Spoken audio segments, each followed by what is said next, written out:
Shabbat Shalom.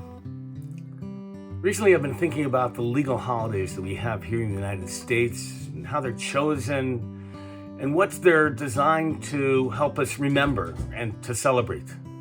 So if we think about Martin Luther King Jr. Day in January, of course, we remember and celebrate the mission of Dr. King and what he did to change the face of civil rights and to initiate important changes themselves in our country. And then we have recently President's Day, which is interesting because originally Washington's birthday, and then perhaps some people connect it to Lincoln's birthday, and how do we make changes? Well, they create President's Day, which is interesting. Like, what is it supposed to celebrate? Which president?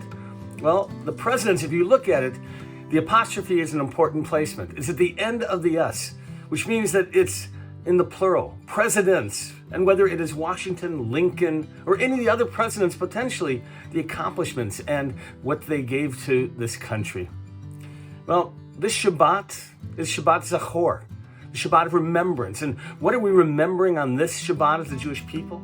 It's about the attack of the Amalekites as the Israelites were wandering in the wilderness and how they attacked from the rear to the most vulnerable of those marching, the women, children, the disabled, to all those who were the weakest. And we remember on this Shabbat the dangers of evil and how it is possible, really, to take advantage of a people and to want to overcome them, and in their weakest moments to seek to destroy them. Well, Shabbat Zachor is a prelude to Purim. And what are we remembering in Purim? The deeds of one man, of Haman, who sought to destroy the entire Jewish people of Persia, and the dangers of what one person can do and the hatred that can impact the world at large. The holidays, whether in America or in the Jewish calendar, that they are designed to help us remember important moments and important lessons.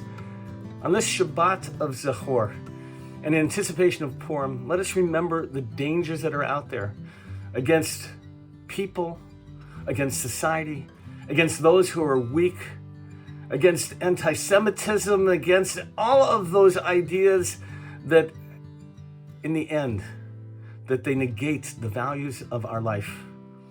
So remember sometimes the bad, but then Purim ultimately celebrates salvation and saving and celebration. Let us appreciate all of that. Let us be able to celebrate life, especially on this Shabbat. Wishing you Shabbat Shalom.